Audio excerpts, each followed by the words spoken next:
বেতন মাত্র ৩৮,৬৪০ টাকা। এই বেতনের চাকরি করেই গড়ে উঠেছে কোটি কোটি টাকার সম্পদের সাম্রাজ্য।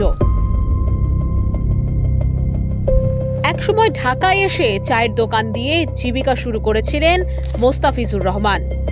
পরবর্তী সময়ে জড়িয়ে পড়েন সিএনজি ও অবৈধ অটোরিকশা ব্যবসায়। আর এখন তিনি জনপ্রশাসন মন্ত্রণালয়ের একজন সিনিয়র সচিবের ব্যক্তিগত কর্মকর্তা।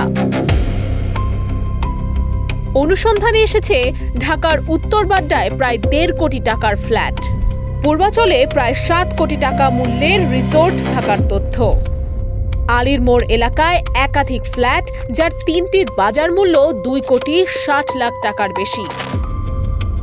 এর বাইরে নামে বেনামে রয়েছে প্রায় ১০০ কোটি টাকার সম্পদ। প্রশ্ন একটাই, মাত্র ৩৮,৬৪০ টাকার বেতনে এত সম্পদের উৎস কি?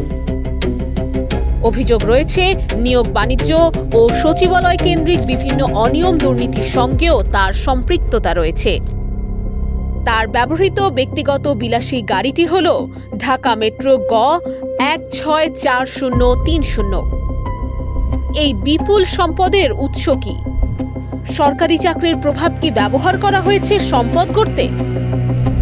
আরও নথি, আরও তথ্য, আরও অভিযোগের প্রমাণ নিয়ে এদিনে আসছে সচিবের ব্যক্তিগত কর্মকর্তার দুর্নীতির খতিয়ান ১-এর প্রথম পর্ব।